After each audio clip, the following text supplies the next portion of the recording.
సుధాకర్ని shoot చేయబోతూ కేదార్ దాత్రికి అడ్డంగా దొరికిపోయిన Menon. Hi అండి, welcome to our channel. Daily ఈ సీరియల్ అప్డేట్స్ కోసం మన ఛానల్ తప్పకుండా లైక్ చేసి సబ్స్క్రైబ్ చేసి సపోర్ట్ చేయండి. సుధాకర్, కౌశికి, దాత్రి, కేదార్ ఫంక్షన్ ఇంకా పూర్తి కాకపోవడంతో అందరూ కూర్చొని హ్యాపీగా మాట్లాడుకుంటూ ఉంటారు. అప్పుడే మీనన్ పెద్ద తుపాకీ తీసుకొని సుధాకర్కి గురి పెడుతూ ఉంటాడు. గార్డెన్లో కూర్చొని దూరం నుంచి సుధాకర్ని చంపటానికి ప్లాన్ చేస్తూ గన్తో గురిపెడుతూ ఉంటాడు. సుధాకర్, ఇప్పటికే చాలా ఏండ్లు బ్రతికేశావు కదా, రెస్ట్ ఇన్ పీస్ అని అంటూ ఉంటాడు. ఇక రెస్ట్ తీసేసుకో, నీ ప్రాణాలు గాల్లో కలిసిపోతాయి అని అంటూ ఉంటాడు. ఇకలా మీనన్ అయితే షూట్ చేయబోతూ ఉంటే కౌశికి అక్కడే ఉండి చూస్తూ ఉంటుంది. ఇక కౌశికి మీనన్ను చూసి, ఏంటి బాబాయ్ని మీనన్ షూట్ చేయబోతున్నాడా అని తెగ తెగ టెన్షన్ పడిపోతూ ఉంటుంది. ఇక కౌశికి పరుగులు పెడుతూ బయటికి వస్తుంది. అది గమనించిన దాత్రి కౌశికి వెనకమాలే వచ్చి, వదిన వదిన ఎందుకు పరుగులు పెడుతూ వస్తున్నారు అని అడుగుతూ ఉంటుంది. ఇక కౌశికి బయటికి రావడం గమనించిన మీనన్ షూట్ చేయకుండా అక్కడ పక్కనే ఉంటే ఒక గది, ఆ గదిలోకి వెళ్తాడు. అక్కడికి వెళ్ళి మీనన్ అయితే దాక్కుంటాడు. ఇక దాత్రి అయితే కౌశికిని ఏం చూస్తున్నారు వదిన అని అడుగుతూ ఉంటుంది. మీనన్ ఇందాక తుపాకీ పట్టుకొని బాబాయ్ని షూట్ చేయబోతూ కనపడ్డాడు అని కౌశికి దాత్రికి చెప్తూ ఉంటుంది. ఇక్కడి నుంచే షూట్ చేయబోయాడు, నేను చూశాను అని చెప్తూ ఉంటుంది. ఇక అప్పుడు దాత్రి చనిపోయిన మీనన్ వచ్చి, ప్రాణాలు ఎలా తీసేస్తాడు వదిన అని అడుగుతూ ఉంటుంది. లేదు, నేను చూశాను అని కౌశికి అయితే చెప్తూ ఉంటుంది. ఇక మీనన్ ఇదంతా కూడా చాటుగా దాక్కొని వీళ్ళిద్దరి సంభాషణ అయితే వింటూ ఉంటాడు. ఇక దాత్రి కౌశికి నచ్చజెప్తూ ఉంటుంది, లేదు వదిన, మీనన్ చనిపోయాడు కదా అని. దాత్రి అంతలోకి కిందకు చూడటంతో అది మీనన్ షూ ముద్రలాగా ఉన్నాయి. మీనన్ ఇటువైపే వెళ్ళాడా నిజంగా అని దాత్రి అయితే ఆలోచిస్తూ ఉంటుంది. ఇక అప్పుడు దాత్రి, వదిన ఆ గదిలో ఏమైనా ఉన్నాడా, మీరు చూసారా అని అడుగుతూ ఉంటుంది. లేదు జగదాత్రి, నేను చూడలేదు అని కౌశికి అంటూ ఉంటుంది. ఇక దాత్రి అయితే మీనన్ దాక్కున్న దగ్గరికి మెల్లగా వస్తూ ఉంటుంది. ఇక దాత్రి అయితే అలా వెతుకుతూ ఉంటే వెనకమాల కౌశికి వచ్చి, ఖచ్చితంగా నేను మీనన్ బ్రతికే ఉన్నాడు అని నేను చెప్పగలను అని అంటూ ఉంటుంది. నా కళ్ళతో నేను చూశాను, నేను ఇక్కడికి వచ్చేసరికి మళ్ళీ కనిపించటం లేదు అని కౌశికి అంటూ ఉంటుంది. ఇక అంతలోకి అక్కడికి సుధాకర్ వచ్చి, జగదాత్రి ఏమైందమ్మా అని అడుగుతూ ఉంటారు. అప్పుడు జగదాత్రి, ఏం లేదు మామయ్య గారు అని అనడంతో, సరే అందరం వెళ్ళి భోజనం చేద్దాం పదండి అని అయితే సుధాకర్ అంటూ ఉంటాడు. జగదాత్రి అయితే అసలు అక్కడ ఏం జరిగింది అనేది ఆలోచిస్తూనే ఉంటుంది. ఇంతలో జగదాత్రి దగ్గరికి కేదార్ వచ్చి, ఏంటి ఆలోచిస్తున్నావు అని అనగానే, వదిన చెప్పేది నిజమా అబద్ధమా నాకు అసలు ఏమీ అర్థం కావట్లేదు అని జగదాత్రి కేదార్తో చెప్తూ ఉంటుంది. ఒక్కసారి భ్రమపడ్డారు అనుకోవచ్చు, కానీ ఇలా 2-3 సార్లు జరుగుతూ ఉంటే నాకు అనుమానంగా ఉంది అని చెప్తూ ఉంటుంది. నాకెందుకో వదిన చెప్పింది నిజమే అనిపిస్తుంది, మీనను బ్రతికే ఉన్నాడు అనిపిస్తుంది అని చెప్తూ ఉంటుంది దాత్రి. అప్పుడు కేదార్, మన కళ్ళ ముందే అన్ని కార్యక్రమాలు చేశారు కదా అని అంటూ ఉంటాడు కేదార్. కానీ మీనన్ తలుచుకుంటే జరగందంటూ ఏమీ ఉండదు. మీనన్ కావాలనే మన ముందు నాటకం చేశాడేమో అని అనిపిస్తుంది. అప్పుడు కేదార్, ఎన్ని నాటకాలు చేసినా ఆ మీనన్ మన నుంచి తప్పించుకోలేడు అని అంటూ ఉంటాడు. ఇంతలో కీర్తి పాపకి కౌశికి భోజనం తినిపిస్తూ ఉంటే కౌశికి అయితే చాలా ఇరిటేషన్గా ఫీల్ అవుతూ ఉంటుంది. ఒక పక్క ఆఫీస్ పనులు, ఒక పక్క కీర్తిని చూసుకోవడం నాకు చాలా కష్టంగా ఉంది అని అంటే అంతలో అక్కడికి యువరాజ్ వస్తాడు. అక్క, ఆఫీస్ పనులు నాకు అప్పచెప్తే నేను చూసుకుంటాను కదా అని అంటూ ఉంటాడు.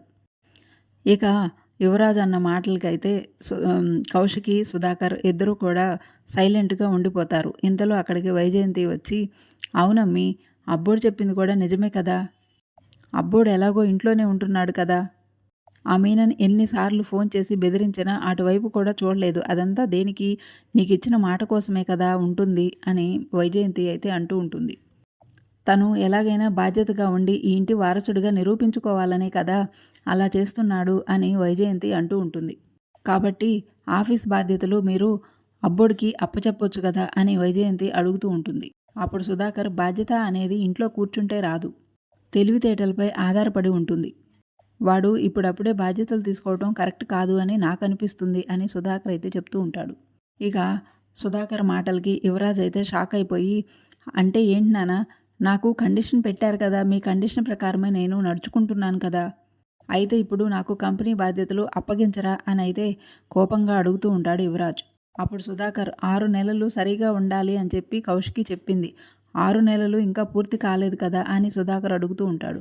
అప్పుడు వైజయంతి, ఇదంతా కాదు, ఇప్పుడు కొత్త ఫ్యాక్టరీ కడుతున్నారు కదా, కాబట్టి ఆ కొత్త ఫ్యాక్టరీకి అబ్బోడిని ఎండీ చేయాల్సిందే అని వైజయంతి అయితే గట్టిగా చెప్తూ ఉంటుంది.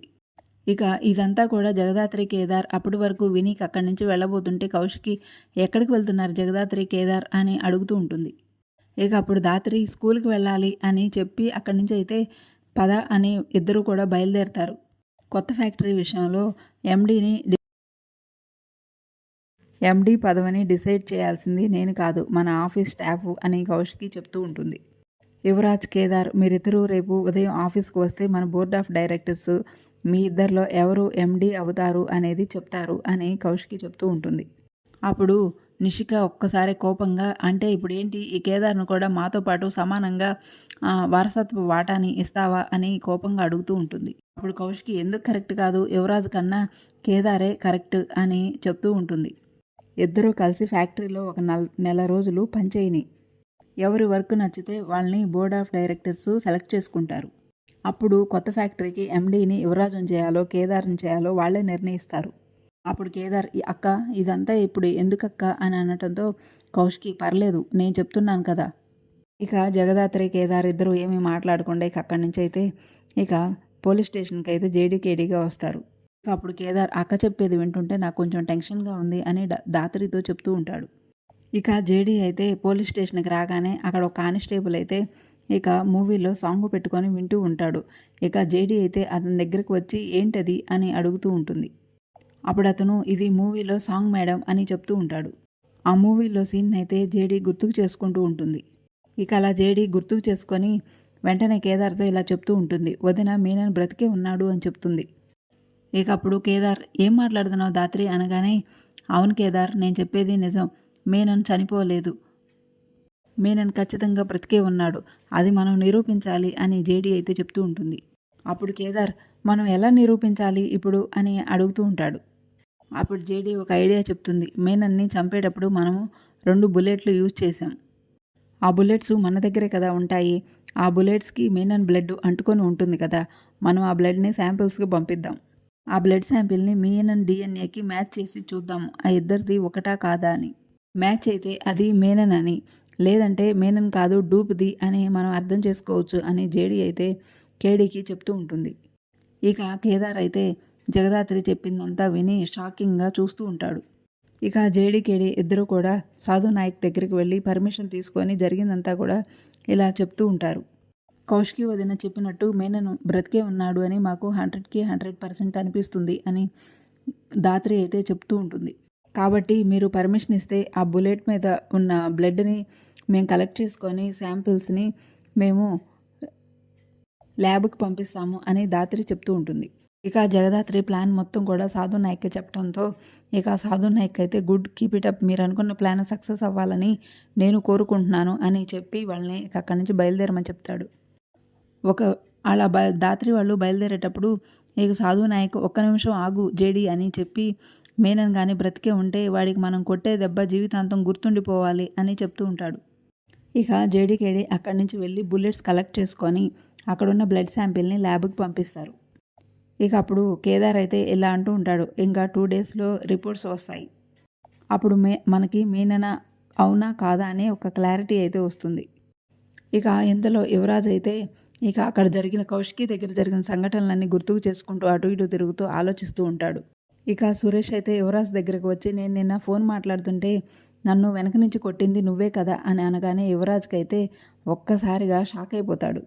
ఏం మాట్లాడుతున్నావు అని అనగానే, నువ్వు అబద్ధాలు ఆడొద్దు యువరాజ్, నేను నీ నీడని గమనించాను, నన్ను దాచిపెట్టింది నువ్వేనని తెలుసు, నన్ను కొట్టింది కూడా నువ్వేనని నాకు తెలుసు, ఎందుకు ఇలా చేసావు యువరాజ్, నీ గురించి అందరికీ చెప్పడానికి నాకు ఒక్క నిమిషం పట్టదు, కౌశికిని పిలిచి నీ తమ్ముడు ఇలా చేశాడు అని నేను చెప్పగలను, అంతేకాకుండా కిడ్నాప్ చేసి ట్యాంకర్లో పడేశాడు అని కూడా చెప్తాను, కానీ నేను ఎందుకు చెప్పలేదో తెలుసా, కౌశికికి నువ్వంటే చాలా అభిమానం, చిన్నప్పటి నుంచి తను నిన్ను ఎంతగానో అభిమానించింది, అంతగా అభిమానించిన నువ్వు నా ప్రాణాలు తీయాలి అనుకున్నావని తెలిస్తే తను ఎంత బాధపడుతుందో తెలుసా, అందుకనే చెప్పలేదు, మీ పనులు జరగాలి అంటే పక్కన వాళ్ళ ప్రాణాలు తీసి జరిపించుకోవటం కాదు, మంచితనంతో అందరి మనసులు గెలవాలి, ఈ విషయం ఒకటి గుర్తుపెట్టుకో, కౌశికి చెప్పినట్టు నువ్వు ఆ ఫ్యాక్టరీకి కానీ ఎండీ అయితే నువ్వు ఇలా బిహేవ్ చేయొద్దు. ఇది వార్నింగ్ అనుకుంటావో ఆర్డర్ అనుకుంటావో నీ ఇష్టం అని చెప్పి సురేష్ అయితే అక్కడి నుంచి బయలుదేరి వెళ్ళిపోతాడు. ఇక యువరాజ్ అయితే తెగ టెన్షన్ పడిపోతూ ఉంటాడు. బావకి నిజం తెలిసిపోయింది, అక్కకి ఇదంతా ఎక్కడ చెప్తాడు అని ఇక టెన్షన్ పడిపోతూ ఆలోచిస్తూ ఉంటాడు. తెలియకూడదనుకున్నాను, తెలిసిపోయిందే అని యువరాజ్ అయితే బాధపడుతూ ఉంటాడు.